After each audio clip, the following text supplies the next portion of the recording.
salli wa sallim ya salam ala nabi khairil anam. Saudara kita yang terbaring di rumah sakit hari ini, sayup-sayup suara azan dari masjid rumah sakit masuk ke telinganya. Dia menonton di televisi acara live solat Jumat, tapi saat itu dia hanya mampu terbujur kaku. Ruhnya masih ada dalam jasad. Anaknya tidak bisa berada di sampingnya karena security tidak mengizinkan keluarga berada di dalam ruang ICU. Dia duduk di dalam. Suara terdengar, azan bersahutan, hayya 'alas salah, mari salat, hayya 'alal falah, mari menuju kemenangan. Dia hanya bisa meneteskan air mata. Kenapa? Kalau dulu dia waktu sehat sempat beribadah, penyesalannya tidak terlalu banyak. Tapi kalau di saat sehat walafiat tak sempat untuk menempelkan kening ke lantai, tak sempat melangkahkan kaki ke rumah Allah, tak sempat mendengarkan khutbah, maka tak ada duka di atas duka. Air mata yang meleleh tak dapat mengembalikan masa lalu. Lan tarji'al ayyamul lati madat, yang lalu tak dapat diulang kembali. Air mata darah menangis, yang sakit tak akan sembuh, yang mati tak akan hidup. Penyesalan selalu datang di akhir perbuatan. Belum pernah orang menyesal sebelum perbuatan berlalu. Selalu penyesalan di akhir. Di saat itu penyesalan tak lagi bermakna. Apa kata mereka ketika melihat azab Allah? Rabbana, hai Tuhan kami, ya Rabb kami, absarna, mata kami sudah melihat azab, wa sami'na, telinga kami sudah mendengar suara tangisan, teriakan, pekikan di dalam neraka. Farji'na, kembalikan kami lagi ke dunia, na'mal salihah, kami ingin beramal saleh, inna muqinun, kami yakin seyakin-yakinnya.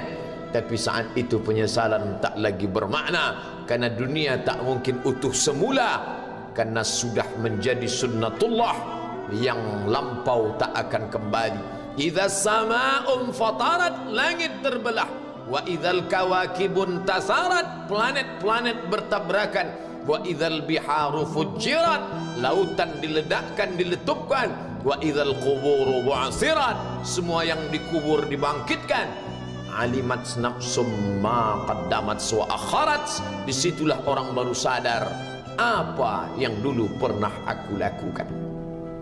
Wa qadimna ila ma amilu min amalin, semua amal mereka kami tunjukkan, kami datangkan. Ini amalmu, ini infakmu, ini wakafmu, ini sedekahmu, ini salawatmu, ini bacaan Qur'anmu, ini zikirmu. Tersenyum mata melihat amal. Faman ya'mal mithqala dzarratin khairan yarah.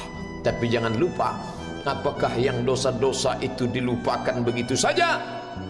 Yang buruk pun akan nampak juga. Faman ya'mal mithqala dzarratin syarran, sebesar ujung rambut, sebesar telapak kaki semut yang hitam, di atas batu yang hitam, di tengah malam yang kelam, di dalam samudra yang gelap, akan ditampakkan juga pada hari itu. Yauma tublas sarair, segala rahasia ditunjukkan, dan mata akan melihat dengan penglihatan yang nyata. Mulut tidak lagi bisa menjawab. Al-yauma nakhtimu ala afwahihim, hari itu mulut kami kunci, karena mulut itu yang dulu pandai mencari-cari alasan, bersilat lidah, maka hari itu lidah dikunci. Wa tukallimuna aydihim, tangan mereka kami buat bicara. Wa tashhadu arjuluhum, kaki bersaksi. Apa yang akan dibicarakan tangan, apa yang akan dipersaksikan kaki? Bima kanu yaksibun, semua yang pernah dilakukan di masa yang lalu.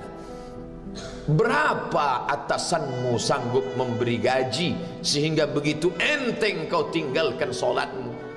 Apa yang dijanjikan istrimu sehingga begitu enteng kau berikan yang haram, hanya rayuan sesaat, padahal dia pun akan meninggalkanmu sebelum masa tua tiba? Apa yang dijanjikan anak-anakmu? Ayah, kami akan menjagamu di hari tuamu nanti, maka berikan kami yang kami inginkan. belikan kami rumah yang besar, belikan kami kendaraan yang mewah. Nanti setelah hari tua kami akan menjagamu, kata mereka.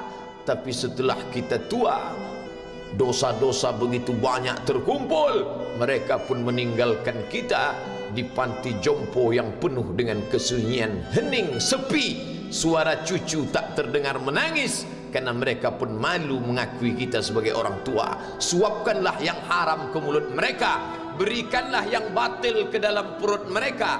Itu hanya akan menjadi azab di dunia sebelum hari kiamat tiba. Ish ma syi'ta, hiduplah sesuka hatimu. Ish ma syi'ta, apa yang mau kau makan, makanlah. Apa yang akan kau bekerjakan, kerjakanlah. Fa innaka mayyit, tapi ingat, kau akan menjadi mayat, kau akan mati. Semua akan diminta pertanggungjawaban di hadapan Allah Subhanahu wa ta'ala. Hari ini orang boleh tertawa, hari ini orang boleh merasa dunia dia yang punya, tapi sampai masanya yang hijau akan berubah menguning, yang kuning akan mati, yang mati akan menjadi debu, yang debu ditiup angin hampa tak bermakna. Lalu apa yang akan dibawa menghadap Allah Subhanahu wa ta'ala? Amal saleh. Kalau pernahlah mulut itu membaca sepotong dua potong ayat sebelum berangkat bekerja, kalau sempatlah masuk ke kamar mandi mengambil air wudhu, solat sunat duha sebelum berangkat bekerja, kalau sempatlah ketika duduk dalam suasana santai membuka iPad, lalu dibuka Quran digital sambil melihat beberapa ayat, merenungkan maknanya, mengingat mati, kalau sempatlah mulut mengucapkan subhanallah wa bihamdihi subhanallahil azim, kalau sempatlah anak istri dibawa ke masjid iktikaf mendengarkan pengajian, kalau sempatlah beberapa persen dari pendapatan itu dilimpahkan ke rumah anak yatim panti jompo masjid, kalau sempatlah beberapa meter tanah dibeli untuk pembebasan mendirikan rumah Allah, kalau sempat memberikan beberapa karpet untuk rumah yang selalu ditinggalkan, kalau sempatlah membelikan beberapa kilo beras untuk yatim piatu dan panti jompo, itu yang akan menolong di hadapan Allah. Adapun rumah besar dengan beberapa semen, dengan beberapa busi yang banyak, semua akan menjadi tinggal kenangan. Mereka akan menjual, membagi-baginya. Tanah yang dulu harganya semeter 100.000 sekarang sudah menjadi 5 juta. Mereka akan bagi-bagi itu semua kepada ahli waris. Lalu kita hanya membawa 3 helai kain tipis yang tidak berjahit, dan itu semua menjadi milik orang. Kalau dulu mereka kita didik dengan pendidikan yang baik, di tengah malam mereka bangun menetes air matanya, lalu dia berdoa, Rabbighfirli wa liwalidayya warhamhuma kama rabbayani shaghira, seperti tetesan embun di tengah gurun Sahara yang panas. Kalau sempatlah mereka berdoa, Allahumma ighfir lahu warhamhu wa'afihi wa'fu anhu, maka mengalirlah air yang sejuk ke tenggorokan yang kering. Kalau sempatlah mereka membeli makanan, diundangnya anak yatim, diusapnya kepala, ya Allah, terimalah sedekahku ini untuk almarhum ayahku, almarhumah bundaku. Aku tak dapat membalas budi baik mereka, ya Allah, mereka sudah mendahului aku. Maka akan mengalirlah itu sebagai perlipur lara di tengah alam barzah sementara kiamat tiba. Tapi kalau mereka hanya dididik dengan keduniawian, dididik dengan kemewahan, disumbat mereka dengan materi, tak pernah diingatkan pada mati. Ketika kita mati, mereka pun juga akan mati perasaan ingatannya. Paling celaka lagi, mereka mengingat kita dengan mengantarkan bunga, mereka mengingat kita dengan pakaian hitam, mereka mengingat kita dengan suara musik, mereka mengingat kita dengan memajang foto kita besar-besar di dalam rumah. Dan itu hanya menjadi penghalang rahmat Allah turun, tidak berkesan sedikit pun. Mereka sedang menyangka kalau dinyanyikanlah lagu kesenangan kita, terobat rindu hatinya. Kalau dipajangnya foto kita, dilingkarkannya karangan bunga, puas rindunya. Padahal itu tidak membuat pengaruh apapun kepada kita di alam barzakh. Maka sayang buatlah sayang yang mengingatkan sesudah mati. Kalau rindu, buatlah kerinduan yang membuat dia akan tetap mengalir sebagai satu amal sesudah kematian. Idza matal insan, kalau manusia mati, inqata'a, dulu rajin membaca Quran, berhenti. Dulu rajin salat tahajud, berhenti. Dulu rajin menghatamkan segala yang baik-baik, berhenti. Tapi ada yang tetap mengalir. Di antara yang mengalir itu adalah sedekatun jariyah. Sempat membelikan beberapa bungkus nasi, nampak orang tua di panti jompo menyuap nasi itu, menggeletar tangan mereka karena usia lanjut, menetes air mata. Kita bukan sedang melihat orang tua, kita bukan sedang melihat orang lain. Saat itu kita sedang melihat potret diri kita 30 tahun yang akan datang. Di mana aku 30 tahun akan datang? Surga, kenikmatan yang luar biasa, tapi dia tidak akan dimasuki oleh orang yang biasa-biasa. Solat biasa, baca Quran biasa, zikir biasa, untuk mendapatkan yang luar biasa, maka itu bukan perimbangan ibadah yang fair. Hanya dengan solat wajib biasa, hanya dengan baca Quran biasa, hanya dengan zikir biasa, hanya dengan sedekah biasa, berharap akan masuk ke dalam surga yang luar biasa, maka sungguh bukan suatu perimbangan perniagaan yang seimbang antara makhluk dengan Khalik Allah Subhanahu wa taala. Khutbah Jumat ini kembali mengingat kita, mengajak merenung bersama. Kita ini mau kemana? Di sini untuk apa? Yang kita bawa menghadap Allah itu apa?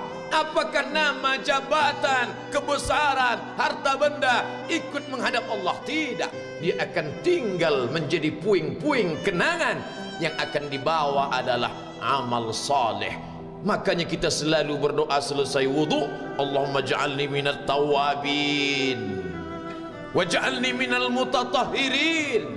Ditutup dengan waj'alni min ibadikas salihin, karena orang yang soleh lah yang selamat dari kerugian, yang lain rugi. Innal insan, semua manusia lafi khusrin, rugi. Yang kaya rugi, yang punya kuasa rugi, yang ganteng rugi, yang punya anak rugi, yang punya istri rugi. Tapi ada yang beruntung, illallazina amanu, kecuali yang beriman, wa amilus salihati, dan beramal saleh. Itulah orang yang beruntung, karena dia akan hidup dalam kehidupan yang kekal abadi, membawa iman dan amal salehnya. Kalau sampai hari ini masih bersemayam di dalam diri kita, mari kita jaga.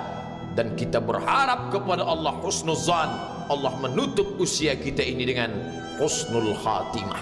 Ketika itulah malaikat datang memanggil, menyambut, ya ayyatuhan nafsul mutmainnah, wahai jiwa yang tenang, irji'i ila rabbiki, kembalilah engkau kepada Tuhan Rabbmu, radiyatan mardiyah, engkau ridha kepada Allah, Allah pun ridha menerima engkau sebagai hambanya.